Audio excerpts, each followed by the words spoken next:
नमस्कार कोडर्स। ये डेकोरेटर का फोर्थ वीडियो है। इसमें हम सीखेंगे डेकोरेटर चेनिंग के बारे में। लास्ट वीडियो में हम सीखे थे कि डेकोरेटर में कैसे आर्गुमेंट्स पास किया जाता है।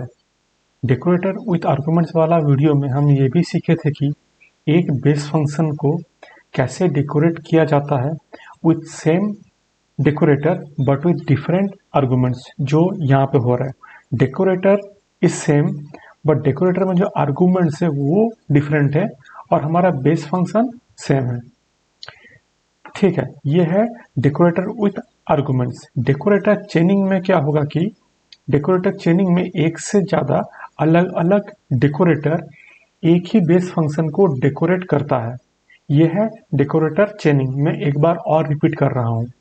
डेकोरेटर चेनिंग में एक से ज़्यादा अलग अलग डेकोरेटर एक ही बेस फंक्शन को डेकोरेट करता है। ठीक है, अब वो कैसे होता है इस वीडियो में हम कोड करके देखेंगे। ठीक है, लास्ट वीडियो में जैसे मैं आपको बताया था, इस बार भी हमारा बेस फंक्शन बहुत ही सिंपल रहेगा। तो मैं यहाँ पे लिख दिया कि बेस फंक्शन कॉल। ठीक है, हमारा बेस फंक्शन जो होगा उसमें बस 5 और 6 हम लोग पैरामीटर पास करेंगे। ठीक है, 5 और 6। इसके बाद हम लोग का बेस फंक्शन का डेफिनेशन होगा। तो def base function X and Y. अब इस एक्स एंड वाई का वैल्यूज को हम प्रिंट यूज करके उसको डिस्प्ले कर देंगे। ठीक है, तो यहाँ पे हम लोग देंगे कि value of X equal to X and value of Y equal to Y. ठीक है, एक बार रन करके देखते हैं। ठीक है, तो हमारा बेस फंक्शन कॉल ठीक से हो रहा है, हमारा डेफिनेशन में भी किसी भी तरह का एरर नहीं है। ठीक है, तो अभी हम लोग यहाँ पे डेकोरेटर कॉल करेंगे। ठीक है, तो यहाँ पे हुआ डेकोरेटर। लेट्स से इस बार मैं डेको वन दिया, तो ये हुआ हमारा डेको वन का कॉल। अभी हम लोग यहाँ पे डेकोरेटर डेफिनेशन लिखना होगा। ठीक है, तो उसके लिए मैं तो कमेंट में लिख दे रहा हूँ डेकोरेटर या मैं डेको वन डेफिनेशन। ठीक है, तो सबसे पहले हमारा base function as an argument receive होगा, तो उसके लिए हम लोग देंगे डेको वन, क्योंकि हम लोग डेकोरेटर का नाम ही दिए थे डेको वन। ठीक है, तो यहाँ पे हमारा बेस फंक्शन आएगा, तो मैं यहाँ पे दिया सिंपल fx एक नाम दे दिया। उसके नीचे रहेगा रैपर फंक्शन। अब रैपर फंक्शन का काम क्या है, जो हमारा बेस फंक्शन में जो आर्गुमेंट्स पास हुए हैं वो रैपर फंक्शन में रिसीव होगा। तो इस बार मैं नाम दिया arg1 arg2। ठीक है, तो यहाँ पे हमारा रैपर फंक्शन में आ गया। इसके बाद हम लोग जो एक्स्ट्रा फंक्शनैलिटीज जो हम चाहते हैं कि हमारा डेकोरेटर एग्जीक्यूट करे, तो वो एक्स्ट्रा फंक्शनैलिटीज हम लोग यहाँ पे लिखेंगे। सिंप्लिसिटी के लिए हम लोग यहाँ पे बस इतना लिखेंगे कि from deco one before base function call. ठीक है, इसके बाद हम लोग का जो बेस फंक्शन है उसको कॉल करेंगे, मतलब उसको हम लोग यहाँ पे कॉल कर देंगे। तो यहाँ पे हम लोग लिखेंगे arg1 एंड arg2। तो हमारा बेस फंक्शन यहाँ पे आया। यहाँ पे हम लोग बेस फंक्शन का डेफिनेशन लिखे हैं। बेस फंक्शन fx में आ गया, फिर fx यहाँ पे आया, फिर fx के अंदर जो पैरामीटर्स हैं, इसका मतलब हमारा जो बेस फंक्शन में जो पैरामीटर्स हैं वो आर्गुमेंट 1 एंड आर्गुमेंट 2 में आ गए। ठीक है, इसके बाद मैं और एक प्रिंट स्टेटमेंट दूंगा बस समझने के लिए कि वो कैसे हो रहा है। ठीक है, तो यहाँ पे हम लोग लिखे कि फ्रॉम डेको वन। ठीक है, from deco one after base function call. एक हुआ हमारा बिफोर बेस फंक्शन कॉल, फिर होगा हमारा बेस फंक्शन कॉल, उसके बाद आफ्टर बेस फंक्शन कॉल। ठीक है, तो ये अगर प्लान के हिसाब से अगर सब कुछ रन हुआ तो सबसे पहले ये वाला स्टेटमेंट एग्जीक्यूट होगा, उसके बाद हमारा बेस फंक्शन एग्जीक्यूट होगा। तो बेस फंक्शन में ये वाला स्टेटमेंट है, उसके बाद from deco one after base function call. ठीक है, और हम लोग बेस फंक्शन को डेकोरेटर वन में डेकोरेट किए हैं। ठीक है, तो एग्जीक्यूट करके देखते हैं। None type is not callable. Okay, ठीक है। हाँ, यहाँ पे मैं बहुत इंपॉर्टेंट चीज मैं भूल रहा हूँ, वह है कि हमको रिटर्न रैपर करना है।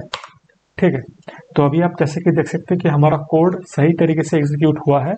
इसमें आप देख सकते हैं कि सबसे पहले from deco one before base function call, तो पहले ये स्टेटमेंट एग्जीक्यूट हुआ, उसके बाद ये एग्जीक्यूट हुआ। तो इसमें क्या है, value of x equal to 5, value of y equal to 6। तो इसके बाद हमारा यहाँ पे आप देख सकते हैं कि बेस फंक्शन एग्जीक्यूट हो गया। नेक्स्ट में सबसे आखिरी में from deco one after base function call, तो ये लाइन एग्जीक्यूट हुआ। आप अगर मेरा प्रीवियस वीडियोस में देखे होंगे कि मैं कहा था कि डेकोरेटर एक टाइप का रैपर है जो ओरिजिनल फंक्शन के चारों तरफ वो रैप हो जाता है। तो यहाँ पे आप देख पा रहे होंगे, सबसे पहले ही हमारा डेकोरेटर आया, डेकोरेटर वन आया, फिर बेस फंक्शन आया, फिर डेकोरेटर वन आया। ठीक है, तो हमारा जो ओरिजिनल फंक्शन था उसके चारों तरफ ये डेकोरेटर वन कवर हो गया। ठीक है, तो ये तो हुआ डेकोरेटर वन। अभी हम लोग यही बेस फंक्शन को डेकोरेटर टू यूज करके डेकोरेट करेंगे। ठीक है, तो उसके लिए हमको यहाँ पे लिखना होगा decorator deco underscore two definition. ठीक है, तो हम लोग यहाँ पे डेकोरेटर टू का डेफिनेशन लिखेंगे, तो सब कुछ सेम ही होगा।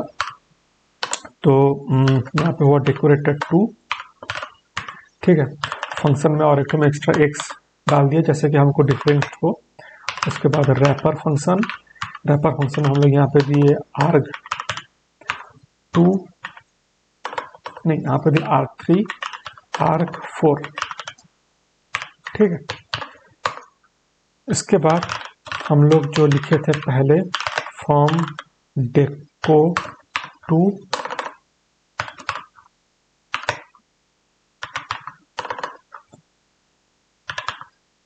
Before base function call. ठीक है, इसके बाद हम लोग एफ एफ एक्स देंगे, एफ एक्स देंगे। यहाँ पे हम लोग A R G three and A R G four. ठीक है हुआ। इसके बाद हम लोग लिखेंगे फिर से प्रिंट स्टेटमेंट, यहाँ पे देंगे from deco two after base function call. तो आप यहाँ पे देख पा रहे हैं कि डेकोरेटर टू हम लोग एक नया डेकोरेटर को डिफाइन किए, माने डेकोरेटर हमारा अलग है लेकिन अंदर में जो बेस फंक्शन हम लोग रैप कर रहे हैं वो सेम ही है। तो हम लोग यही बेस फंक्शन को यहाँ पे पास करेंगे। ठीक है, तो मैं यहाँ पे इसको, यहाँ पे है डेकोरेटर वन, तो मैं इसको दिया डेकोरेटर टू, और यहाँ पे जो हमारा रैपर फंक्शन है इसको मैं यहाँ पे रिटर्न कर दिया रिटर्न रैपर। ठीक है, तो प्लान के हिसाब से अगर सब कुछ सही तरीके से काम किया तो हमारा जो बेस फंक्शन है उसको अब डेकोरेटर टू के द्वारा डेकोरेट किया जा रहा है। ठीक है, तो एग्जीक्यूट करके देखते हैं। तो यहाँ पे आप देख पा रहे हैं कि ये पहले डेकोरेटर वन था, अभी ये डेकोरेटर टू हो गया, मतलब हमारा बेस फंक्शन अभी डेकोरेट हो रहा है डेकोरेटर टू से। ठीक है, तो इस वीडियो के स्टार्टिंग में मैं आपको कहा था कि एक ही तो मैंने डेकोरेटर चेनिंग में क्या हो रहा है कि एक ही बेस फंक्शन अलग अलग डेकोरेटर से डेकोरेट किया जाता है। तो यहाँ पे हम लोगों को डेकोरेटर चेनिंग करने के लिए क्या करना होगा, यहाँ पे मैं फिर से लिख दूंगा डेको वन। तो इसमें क्या हो रहा है कि सबसे पहले डेकोरेटर वन डेकोरेट होगा, उसके पहले सबसे पहले डेकोरेटर वन बेस फंक्शन को डेकोरेट करेगा, उसके बाद डेकोरेटर टू। तो एक बार रन करके देखते हैं हो कैसा रहा है। ठीक है, तो यहाँ पे आप देख पा रहे हैं कि यहाँ पे डेकोरेटर चेनिंग हुआ।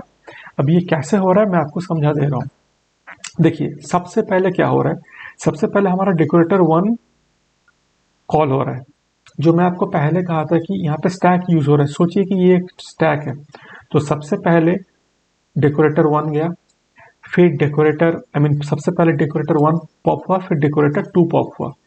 ठीक है, तो यहाँ पे देखिए क्या हो रहा है, सबसे आउटर मोस्ट लेयर में कौन है, डेकोरेटर वन।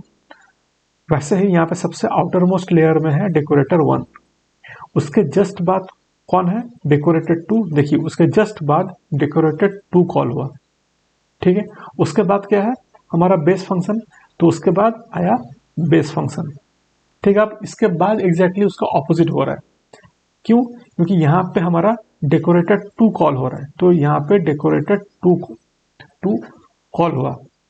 ठीक है, तो सबसे आउटर मोस्ट रैपर कौन सा है, डेकोरेटर 1 का।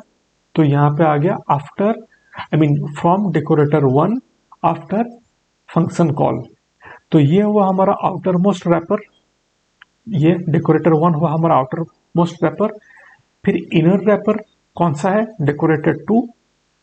ठीक है, सबसे अंदर में जो सबसे कोर में क्या है, हमारा बेस फंक्शन।